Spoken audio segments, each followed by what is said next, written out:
Bueno, vamos a hablar de la violencia en Colombia porque nos vamos a concentrar en un año muy importante, 1949, después del 9 de abril de 1948. 1949, el gobierno de Ospina Pérez. No es cierto que la violencia comienza en 1949, como algunos ligeramente dicen. Les había recomendado un libro, el de James Henderson, Cuando Colombia se desangró. Aquí tengo otro libro, La violencia en Colombia, de Monseñor Germán Guzmán, Orlando Fals Borda y Eduardo Umaña Luna. Miren cómo arranca todo. Habíamos dicho que esto comenzaba con la Guerra de los 1000 días. Pues efectivamente en la primera parte de la violencia dice: Colombia ha venido sufriendo el impacto de una dura prueba desde 1930, agudizada desde 1948, a la que por sus características siniestras se ha denominado la violencia. Mucho se ha escrito sobre ella, pero no hay acuerdo en cuanto a su sentido. Se acentúa, en cambio, el peligro de habituarse a la situación patológica que conlleva.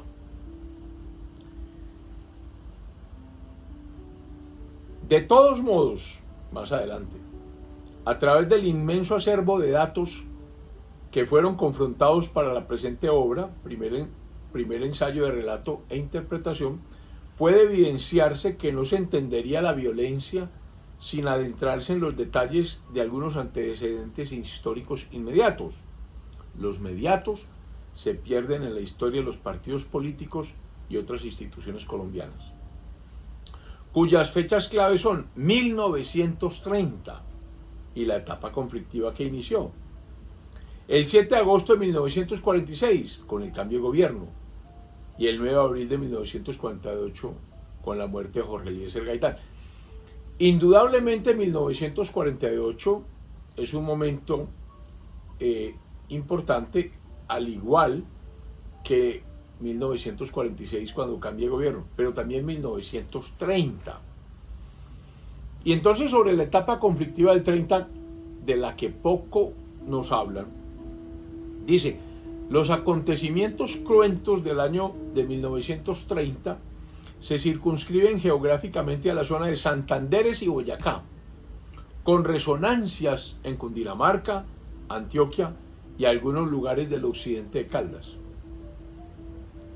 Comillas, en Belén de Umbría, afirmó ante la comisión investigadora de las causas actuales de la violencia un campesino, tuvimos barbarie desde el año 30. Hubo avaleos, la policía actuó fuertemente. Otro subrayó: en el 30 sembramos, hoy recogemos, pero con características diferentes. El conflicto surge sobre pretexto del cambio de gobierno o quizás como último gesto de nuestro quijotismo pendenciero de los 1000 días. Así lo interpreta uno de los antiguos ministros conservadores de Enrique Olaya Herrera cuando éste acababa de posesionarse la presidencia de la República, y ahí se habla de Roberto Urdaneta Arbeláez. Luego también habla Rafael Azula Barrera, que fue ministro o secretario general de la presidencia de Ospina Pérez, y también dice lo mismo: en el 30 comienza todo. Miren, por ejemplo,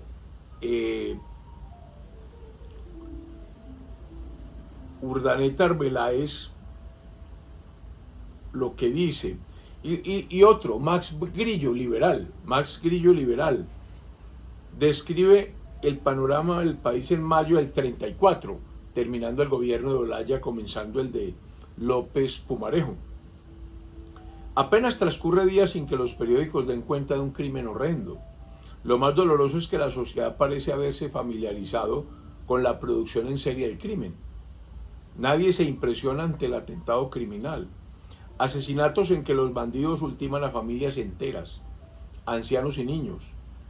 Venganzas que recuerdan la vendetta corsa, actos de crueldad estúpida, como desollar a las víctimas y mutilarlas en forma salvaje, asesinatos de sacerdotes octogenarios para robarlos, el puñal y el revólver usados en reyertas por centavos, el atraco en pleno día en las calles de la capital, la inseguridad en las ciudades y en los campos. Tal es el cuadro. Y cierra comillas, y ese es Max Grillo. Continúa diciendo este libro: Antioquia recuerda con pavor las azonadas policivas en Támesis que abalea al pueblo, un domingo después de obstruir las entradas de la plaza. En Pueblo Rico, Buñuelo, un súper exaltado, deja rastros de máxima barbarie. En la plaza de Jericó cae gente asesinada con vileza. En Caramanta se registran numerosas víctimas. Es decir, es muy importante dejar claro que la violencia política no se originó en el 49, como muchos dicen, o en el 48 con el asesinato de Gaitán. Podría uno decir, según los historiadores, que hasta 1930 no hubo un fenómeno de violencia, pero también hay que recordar lo que ya habíamos mencionado: la guerra de los 1000 días, comenzando el siglo XX, generó unos bandoleros que nunca regresaron a sus ranchos. La guerra deja huellas dolorosas, y la guerra de los 1000 días en Colombia lo dejó. Los guerrilleros liberales nunca volvieron a sus casas. Por ahí hay unas crónicas de la vida bandolera, no recuerdo el nombre del autor, que relata a unos guerrilleros que se quedaron en el monte haciendo desastres, porque si uno no tiene finca, no tiene agricultura, no tiene ganados, pues entonces y se vuelve errante, pues hace daños, y ahí hay unos bandoleros que quedaron. Pero realmente esto aparece con crudeza a partir del cambio de gobierno, ya lo habíamos explicado, porque en el 30 viene el régimen liberal de Olaya Herrera, obviamente ayudado con conservadores, sobre todo los antioqueños, pero la policía es política, y ahí está el problema. El ejército no. El ejército es nacional, pero la policía depende de los alcaldes, y al entrar Olaya a nombrar gobernadores liberales y alcaldes liberales, hay cambios en la policía, y ahí comienzan los problemas. Por ejemplo, entonces hay que entender esa violencia así. O sea, en el 30 comienza la violencia, pero como estamos en el año 49, hay que estar en ese año, porque muchos señalan que el año 49 es el año fuerte de la violencia política en Colombia. Dejamos al asesinato de Gaitán en 1948, y Ospina Pérez se mantiene en el poder al entregarle la mitad del gobierno a Darío Echandía, que es el que se perfila como el sucesor de Gaitán, es decir, podría ser el próximo presidente de Colombia. Darío Echandía, del Tolima, de Chaparral, muy importante, muy cercano a Gaitán. Él es el ministro de gobierno. Esto no le gustó ni cinco a Laureano Gómez, y ahí vino la famosa frase de él: el gobierno se hizo con liberales fuertes y conservadores desteñidos.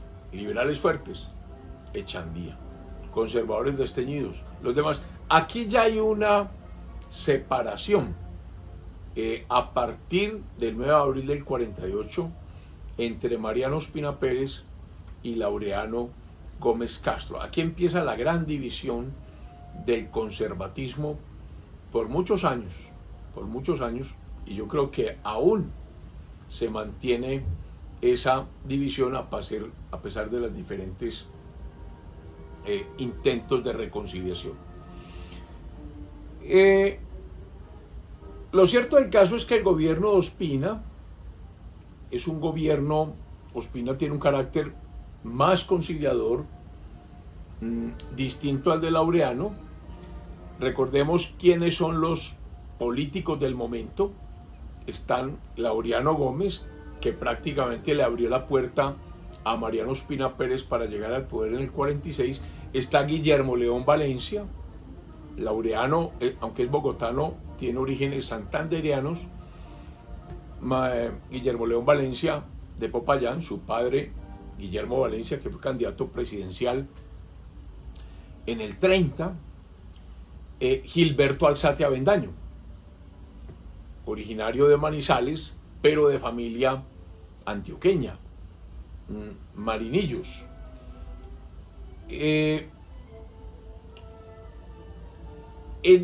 Hay unas elecciones en este gobierno de Ospina que complejizan la situación. Fíjese que en mayo del 46 fue elegido presidente Ospina Pérez. En marzo del 47 se elige parlamento. En octubre del 47, consejos municipales. Hasta ahí no había ocurrido el asesinato de Gaitán. Pero después del asesinato de Gaitán venían dos elecciones muy delicadas. Nuevamente parlamentarias en el 49, junio de 1949, que es lo que se ve venir. Cómo ganar las parlamentarias para poner presidente. Y en noviembre del 49, presidenciales. Esa es la situación. A partir del 9 de abril del 48 comienza un proceso de conservatización de la policía. Los viejos agentes son licenciados, reemplazados por personal conservador. Y aquí hay un tema interesante, porque hemos oído en la violencia el nombre de Chulavita. Pues resulta que la mayoría, dice una historiadora, Catalina Reyes, en la historia de la violencia en este libro, Nueva Historia de Colombia, tomo 2, Historia Política 1946 a 1986, en este escrito de ella, el gobierno de Mariano Ospina Pérez, 1946-1950, dice que la mayoría de los nuevos agentes procedía de una población boyacense llamada La Uvita, que hace parte del municipio de Chulabo, y que ese municipio Chulabo, y sobre todo esa vereda, hay fanatismo conservador. Ahí viene el nombre de Chulavita. Chulavita. Ese término Chulavita se generalizó a la policía que ejercía violencia, y para los liberales siempre fue sinónimo como de muerte y de terror. Los chulavitas, por este proceso. Obviamente, si la policía era liberal, en un cambio de gobierno como el de Ospina, y más con lo que pasó con Gaitán, cuando la quinta división de la policía entregó las armas y participó en la revolución, pues había que conservatizarla. Entonces viene el concepto de los chulavitas. Bueno, aquí hay que entender también algo importante sobre Ospina, para entender mejor a Ospina. Ospina es un hombre muy pragmático. Obviamente era un cristiano que practicó el cristianismo social que preconizó el Papa León XIII con su famosa encíclica Rerum Novarum. Y Ospina aplicó el intervencionismo de Estado. Es decir, el intervencionismo de Estado no es un tema absolutamente liberal. Ospina Pérez dijo, no se puede dejar esto simplemente a las leyes de la oferta y la demanda, al estilo mano invisible que predicaba Adam Smith, porque eso da lugar al famoso capitalismo salvaje. El Estado tiene que intervenir. Ospina fue intervencionista de Estado. Entonces, en ese sentido, protegió a la industria naciente, a la industria nacional.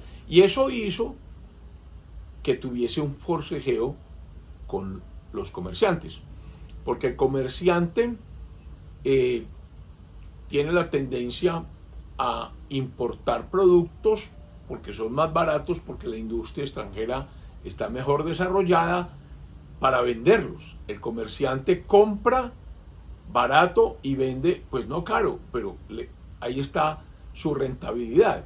Compra a un precio y vende a otro precio. Ese es Fenalco. La industria hace productos.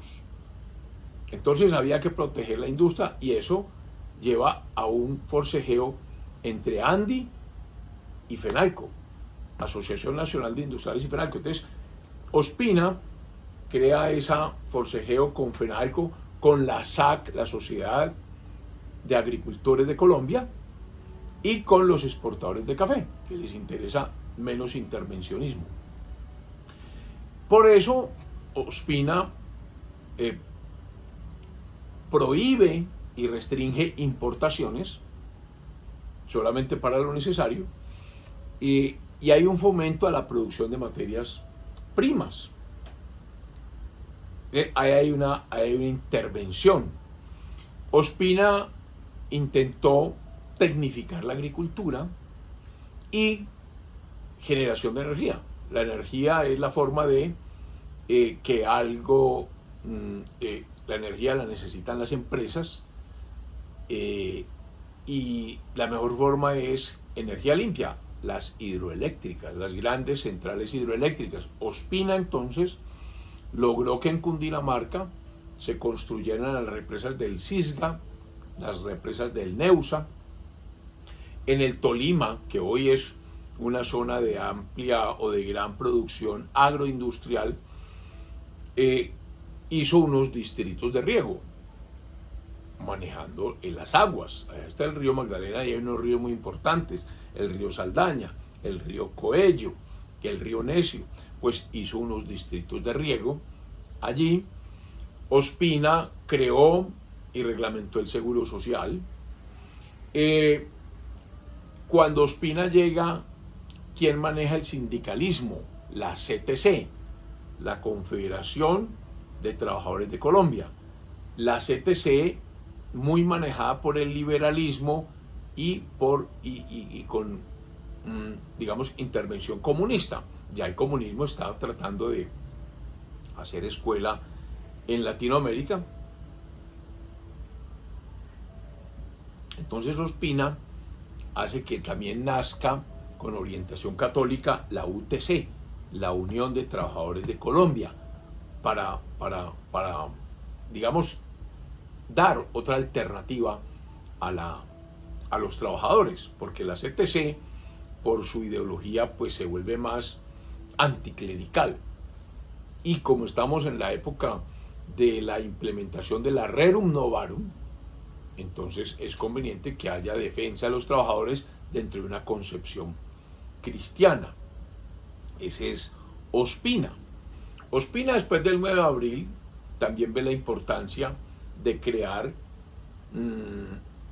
un instituto de parcelaciones, algo parecido al INCORA, a lo que terminó siendo el INCORA, de colonización y defensa forestal. Entonces implicaba parcelación y ayuda de parcelación de esos predios incultos para entregar la tierra, o sea, una importante reforma agraria. En la época de Ospina se obligó a las empresas a entregar overoles, calzado a los trabajadores. Se amplió el seguro social a la población campesina, que antes era solamente para la industria, y se estableció la prima de servicios para los trabajadores. Bueno, entonces, ¿qué pasa en 1949? Lamentablemente, la justicia, la policía sigue siendo política, y ahí es donde aparecen las bandas de los pájaros. Recordemos por allá esos nombres: el águila, el cóndor. Entonces, empiezan a llamar los pájaros, sobre todo en el Viejo Caldas.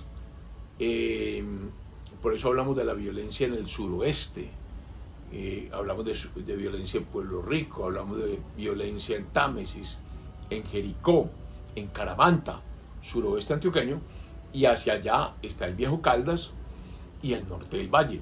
Entonces, en esta región aparecen los pájaros para defenderse de una chusma.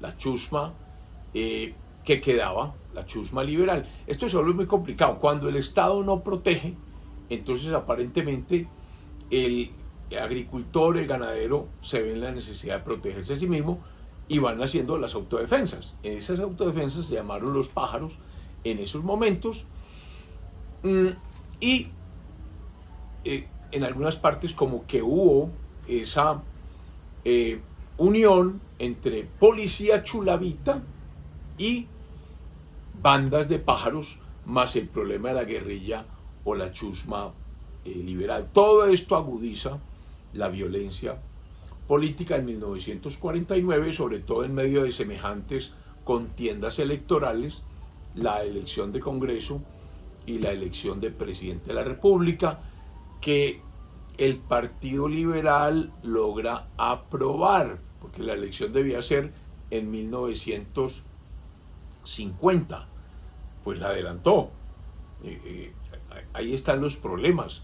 La mayoría del Congreso la tenían los liberales. Es que venimos de 16 años de gobiernos liberales. ¿Quién tiene las mayorías?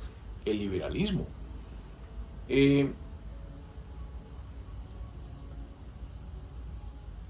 Luego se involucra la iglesia. Aquí en 1949 aparecen unos monseñores muy famosos, Monseñor Miguel Ángel Willes de Santa Rosa de Osos, que funda un semanario, un periódico, y llegó a afirmar: no se puede ser liberal y católico, cosas de esas. Identificó al Partido Liberal con el comunismo, lo que no es cierto, pero como el comunismo se había acercado a esta izquierda desde los gobiernos de Alfonso López Pumarejo, los frentes populares que él creó, pues estas cosas se complicaron. También hay que reconocer, él había fundado un semanario que se llamaba El Derecho, y miren lo que decía en una edición de abril de 1949. Decía: conservadores de todo el país a armarse. ¿Por qué? Porque se venía con la aprobación de las elecciones, pues prácticamente la toma del poder por parte del Partido Liberal. Tenía las mayorías. O sea, con Darío Echandía. Y por eso los liberales dicen: el asesinato de Gaitán fue culpa de los conservadores. La situación estaba bastante complicada. Pero también hubo pastorales de otros obispos similares a la de Willes. Se habla del obispo de Tunja, Boyacá, el obispo de Garzón, Huila, conservadora. Por eso la provincia de Neiva es distinta a la provincia de Mariquita, que es Tolima, que es más liberal. Los obispos de Pamplona, también Santander, los obispos de San Gil. Recordemos que la violencia tuvo especial concentración en los Santanderes y Boyacá. Y estos obispos pues condenaron al liberalismo, a pesar de que el primado, es decir, el cardenal Ismael Perdomo, había prohibido categóricamente la intervención del clero en política. Ahí están las dificultades que se dan en el 49. Otro hecho importante es un señor, un militar que aparece en 1949, que es Gustavo Rojas Pinilla. ¿Quién es Gustavo Rojas Pinilla? Gustavo Rojas Pinilla es boyacense.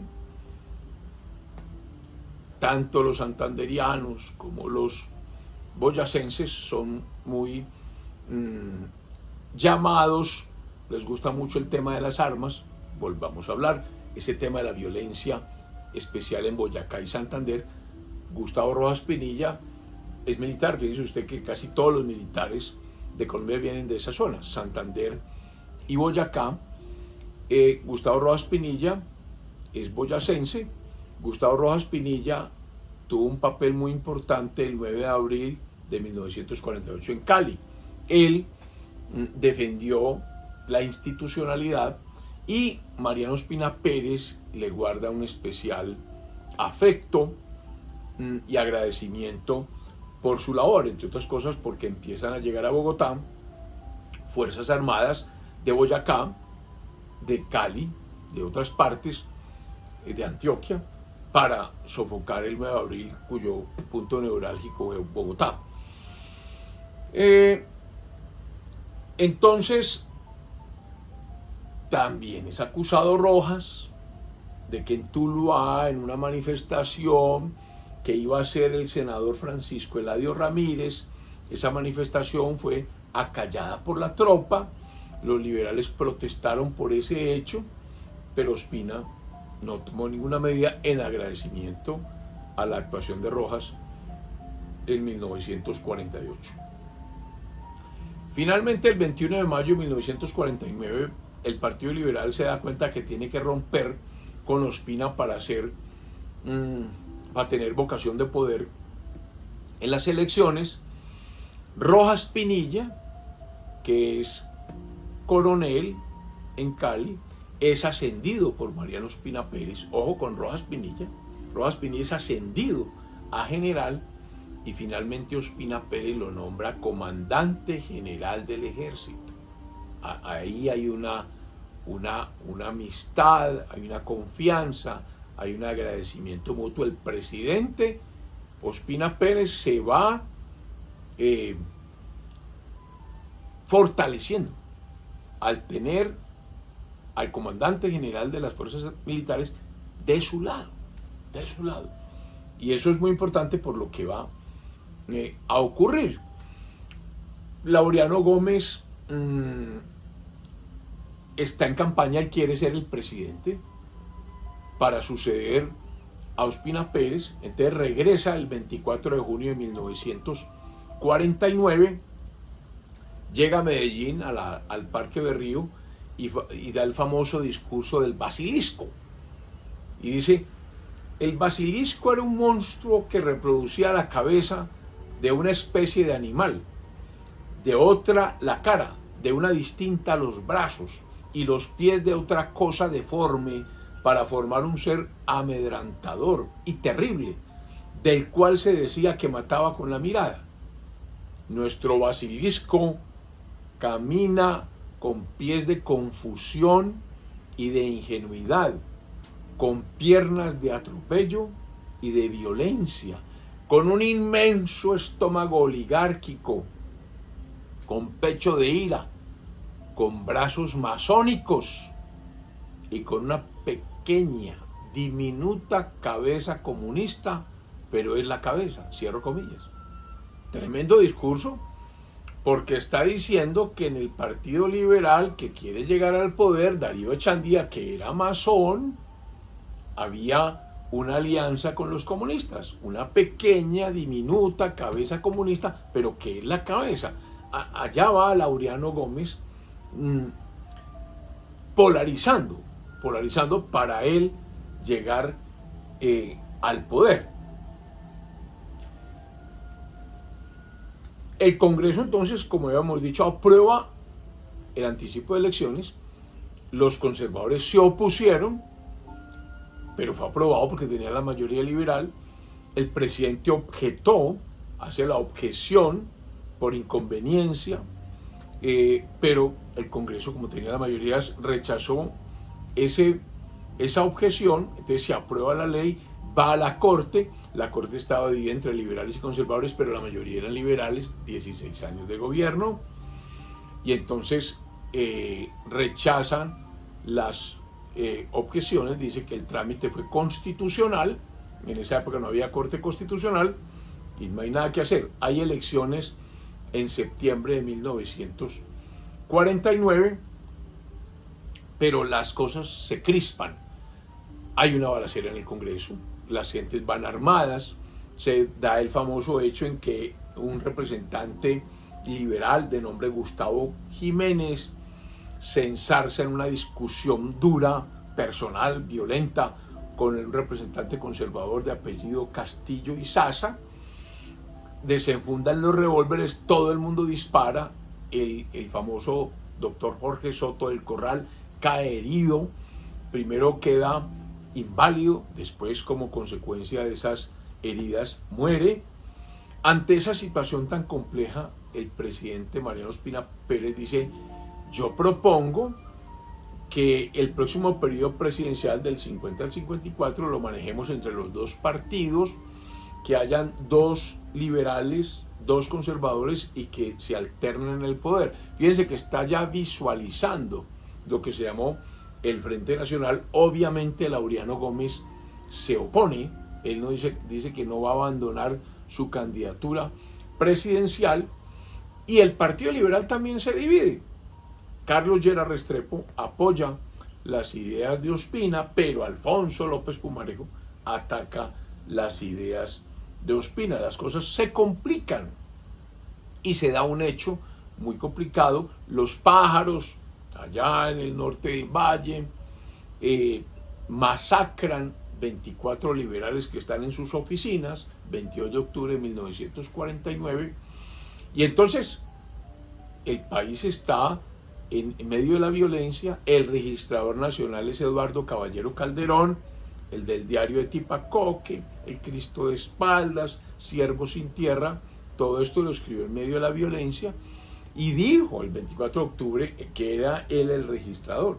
Las elecciones del 27 de noviembre, lejos de llegar a ser la expresión inequívoca de la realidad, serán una farsa sangrienta, cierro comillas. El registrador Caballero Calderón dice eso. Los liberales dicen entonces: aquí no hay garantías. Entonces los miembros liberales de la Corte Electoral, de la cual hacen parte los expresidentes López Pumarejo, Eduardo Santos, Carlos Lozano y el rector de la Universidad Nacional, el doctor Antonio Rocha, renuncian a sus cargos como miembros de la Corte Electoral. La Dirección Nacional Liberal dice: no hay existencia de un orden legal, hay ausencia de garantías, por lo tanto retiramos la candidatura del doctor Darío Echandía, y aseguran que el Partido Liberal no reconocerá el triunfo del conservatismo, es decir, Laureano Gómez queda solo en la contienda electoral, porque eso sería un triunfo respaldado, según ellos, en la violencia y la coacción de las armas oficiales. Y se viene un hecho del cual hablaremos en el próximo capítulo, que es el juicio que el Congreso pretende hacerle al presidente Ospina Pérez y el desenlace. Todo esto en la maraña de la violencia de 1949. ¡Feliz semana! Si te ha gustado este video, por favor darle like y suscríbete.